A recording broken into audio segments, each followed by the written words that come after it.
Today we will cover testosterone and compare it to estrogen, including the pharmacokinetics, injection schedules, the different ester lengths, what it means, and I don't scare the shit out of you with chemical structures.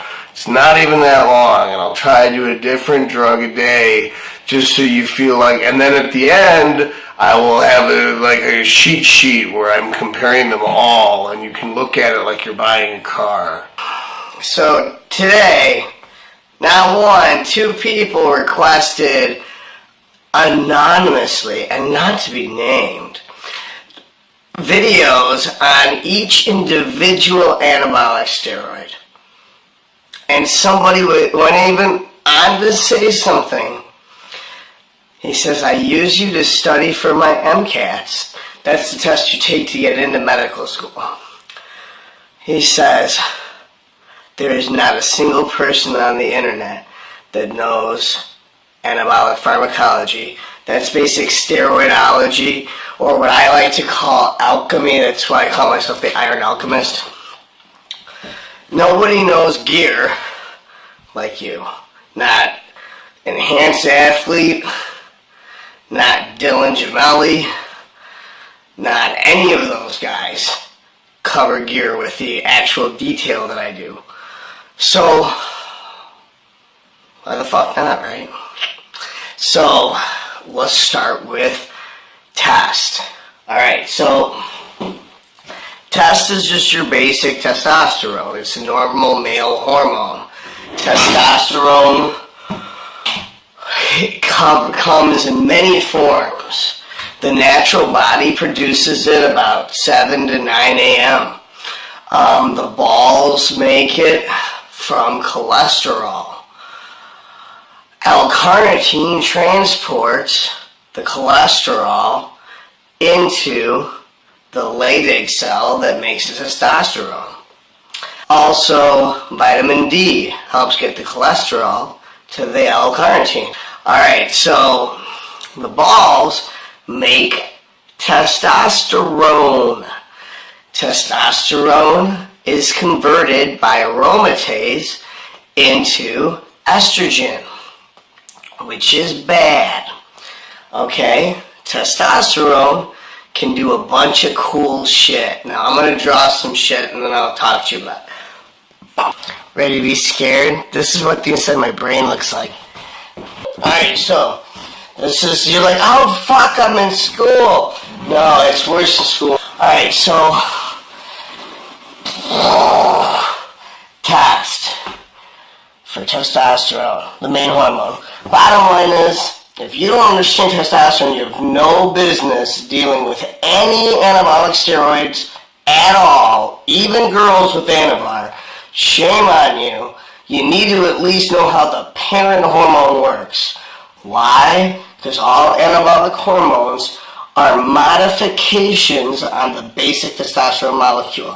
And I can draw it on a different chart where I'll have testosterone up here and draw arrows with whatever chemical modification was done to whatever parent anabolic down there in a different day. But today we're going to deal with testosterone, alright? So testosterone, can you see better? Alright, so, do I even write it the right way? So test. Anabolic, 100. Why? Because it's the gold standard. Water is the basic standard for all chemistry, right? Because centigrade 0, water freezes. Centigrade 100, water boils. A cc of water, a milliliter of water. Same thing as the density of 1 gram. Everything's based on water. Well, in anabolic pharmacology, everything revolves around testosterone. So testosterone is the basic standard drug, and all of the drugs are based on, because they're all modified versions of testosterone. Or there's something crazy like trends in estrogen or a nandrolone converted enough to put functionally a SARM, the original SARM. But, so test. Anabolic, andro, estrogen, and DHT. So you got the two metabolites, estrogen and DHT. You want to stop those conversions. So an aromatase inhibitor stops the conversion. This is 20%. That's the basic conversion of testosterone to estrogen. So let's say you use Arimidex, which is 97% effective. It means like 1.5% converts. If you're using letrozole, it's 0.5% that converts. So if you're using 1,000 milligrams, you would get 15 with an Arimidex instead of 200. If you're using Letro with 1,000 tests, you would get 1 versus a 15. You're basically, for your liver to make a good amount of HDL, you want like 15 to 20. That's one of the reasons why I'm a bigger fan of Arimidex than Letrozole. Now, right here with DHT, if you let the DHT go and you let it rise, it inhibits the aromatase enzyme and helps stop some of the E2. What I did is I put in something that, in the studies that have been shown on the ingredients that are in Thor's hammer, that it stops about 50% of the conversion of E2 over to normal. So basically it goes down to 10%. And then it cuts it in half again, knocks it down to 5%, so that you're getting about 5%. And then when you go off of it, it goes right back up to 10%, and over time it'll go back up to 20% if you wanted to. Now with this is basically a pharmacokinetic chart. So you inject here, this would be, let's say you use 100 milligrams of anaphate, that's the arc. So it peaks about 2 to 3 days, and the half-life is about 4 days. And then if you were to do a second injection, then you would put it here on the 4th day where the half-life is. So each one of the compounds that are popular, each one of the esters of test base, that means no ester. An ester is something you add to position 17, where you would put an alkyl group or a methyl group on an oral steroid to make it past the first liver metabolism. With a injectable, you would put basically a fat group on the end there to basically be a time release capsule inside the injectable. So basically it's no added fat strand to the cholesterol molecule with base. And what happens with base is it's going to go up and down within 24 hours. You got to use it again. With a probe, you got to use it every 2 days. With a succinone, you got to use it every 3. With an anaphate, you got to use it every 4. Because you see how it comes down.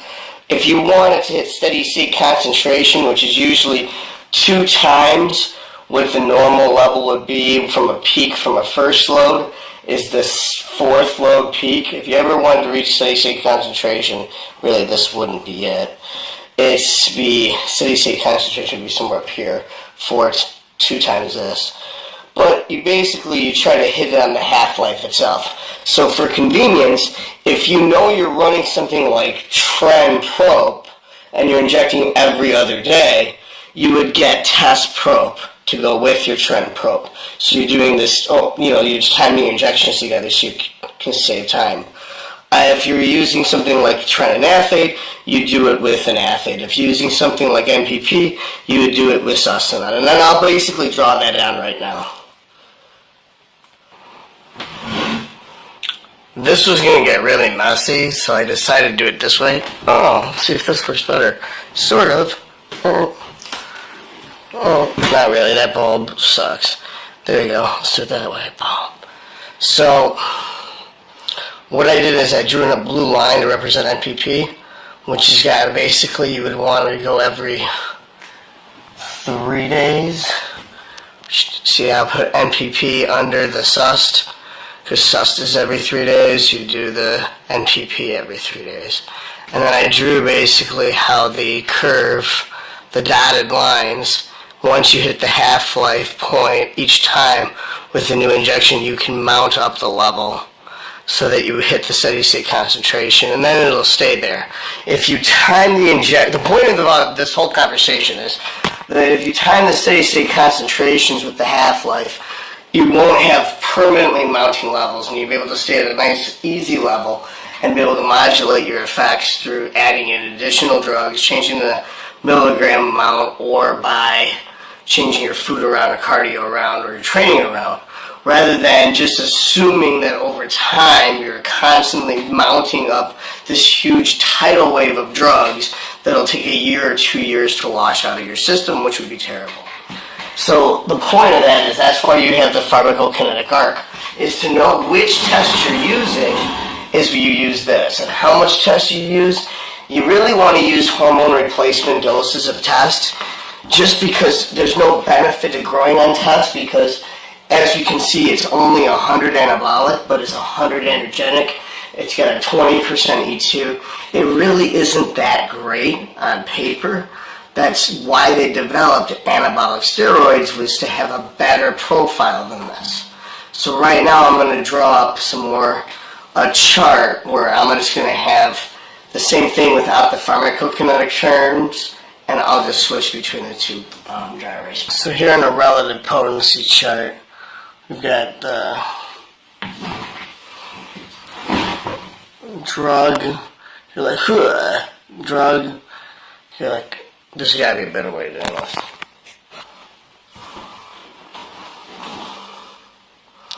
We've got the drug.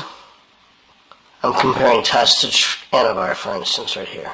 So test is anabolic of 100, androgenic of 100, estrogenic of 20%, and DHT of 20%. And what does that mean? The androgenic of 100 means it converts to DHT by 20% in this case, because DHT has a 5 times potency, so 20% times 5 comes out back to 100. In the case of Anavar, we've got a 320 anabolic. It means it's 3 times as good at building muscle as test. Yeah, we're losing the point if we lose the conversion, right? So an Anavar is 3 times as strong at building muscle as test. But because you use Anavar to cut, typically, it means it's 3 times as good as maintaining existing muscle on a calorie deficit as test. And then androgenic, it somehow comes out to 30. So basically it's a 10 to 1 ratio of muscle building versus masculinization. Androgenic is masculinization. It doesn't convert to DHT, but it's already a DHT molecule. That's why the molecular design, if I had like a larger or a better ability to communicate these ideas to you, with it would be, then you'd be able to see the structures. A lot of people, if they see the structure, they're going to shut down. I would have. So that's why I don't even include them. So I want to keep this chart as simple as possible. But as you can see, it also doesn't convert to estrogen because, once again, it's already DHT. Once it's already DHT, it can't convert to estrogen. Once it's estrogen, it can't convert to DHT. Think of it as being like fire and water, or yin and yang. Estrogen is female, DHT is male. And testosterone itself is really a pro-hormone to either the endpoints of estrogen or DHT. The enzyme that converts test to DHT, 5-alpha reductase, doesn't exist really in women. It exists on the prostate and on the hair follicles and the sweat glands. So that you get acne, you get hair loss, and you get prostatic enlargement and cancer. The thing is, they've got drugs that block the conversion. The downside is, as I said before, the DHT inhibits the aromatase enzyme. So, by knocking out your DHT production, what you end up doing is indirectly increasing your estrogen production. Because think of it as it's like a cup with 2 holes. If we plug the hole where DHT leaks out of the cup, the hole that sprays out estrogen is going to spray out twice as fast. If you plug the hole that sprays out estrogen, the hole that sprays out DHT goes twice as fast, but DHT helps plug the estrogen hole. So if you partially block the estrogen hole, more DHT flowing out will slowly fill in the estrogen hole, but not completely block it. It's pretty fucking cool. So by using a little bit of estrogen blocker in Thor's hammer, or using 4 different herbal things that have been proven individually to block estrogen, or a receptor, or a receptor modulator, or aromatase inhibitor, or a competitive aromatase inhibitor in all 4 cases. But the point is you're hampering the production of estrogen to upregulate DHT production, so the body's own DHT is the main aromatase inhibitor, which inhibits the estrogen production. So if you block that DHT production, you end up indirectly increasing estrogen production. That's why you would only want to inhibit DHT production if you're having hair loss or prostate issues. Finasteride, the Propecia, which they do for hair loss, actually doesn't work for hair loss. It's just really weak prostate medication. The one that's good for hair loss, TESTOSTERONE, is so strong and has a 5-hour half-life, 5-week half-life, not 3-day half-life, a 5-week half-life. If you take the amount prescribed for prostate cancer, then you will have potential impotence for up to 2 to 3 weeks. So that's why I would suggest, if you're going to use Avodart, which is dutasteride, to inhibit the DHT conversion, then you'd stick to about 0.2 milligrams. So that's just testosterone. That sounds like a lot of work. That's why I say don't bother with a ton of testosterone and a bunch of shit to manipulate it. Run an HRT dose of testosterone, and as you can see, you get more precision with Anavar. That's why they made it. They made the anabolic steroids to be synthetic versions of testosterone that doesn't give your body control over what's going on. It gives you the control over what's going on. Now, if you're a teenage girl or boy that can't drive and you've got a driver's license, that doesn't mean that you should be driving. You know, so the point is just because you've got your hand on a bunch of steroids, if you don't understand this video, probably shouldn't be using them. You probably should hire somebody that would know what they're doing to help you do it, because this shit will fuck you up and you may never have kids again. That's why I made Thor's hammer, to protect you from shitty doctors that just prescribe testosterone without Arimidex or HCG, and to protect you from yourself if you decide to go your own route but don't know what you're doing. So as you can see, by using a sniper rifle rather than a grenade, you can get Anavar to get the job done with way less. It's 3 times as strong and 1/3 the side effects, which means it's basically 10 times or 11 times. When you look at the math, it's very simple. It's 100 to 100 ratio is a 1-to-1 ratio. A 320 to 30 ratio is an 11 to 1 ratio. So it's 11 times better than test for building muscle. Why the fuck wouldn't you use it? Because it's a girl drug? Just try it. Don't just try it. Saying if you're already on steroids, try to go down to something like this. And if it isn't, throwing in a little bit of Arimidex or an aromatase inhibitor, like I talked about, plugging the hole that lets estrogen leak out, will have a bigger impact on your total testosterone and masculinity and strength and muscle size without bizarre side effects in a month than if you just threw yourself on some Deca or just threw yourself on some Tren and hope shit just worked out for the best. Now, in other videos, I will cover other shit, but the point I was trying to make is, optimally, you're just gifted and you don't need to use shit. But you also could turn to something as simple as throwing in a little bit of Anavar and see a lot better results for muscle building without having to turn into a needle and do the injection schedule of testosterone. But if you were already on HRT, already using testosterone, rather than running a complicated steroid cycle when you don't know what the fuck you're doing, just try Anavar because it's safe as fuck It's like training wheels. You're not a little bitch because you're learning the safest way possible. I started with I started with Androgel by prescription, and I taught myself how to use Arimidex and tamoxifen and finasteride to get my free test from a 10 to a 40 without using anything more than 5 milligrams of test a day. It can work. Then the first thing I started learning how to use was EQ because it was safe. And I learned how that worked in my body. One by one. 8 years later, I'm the one making the videos, rather than in a casket like a lot of dudes.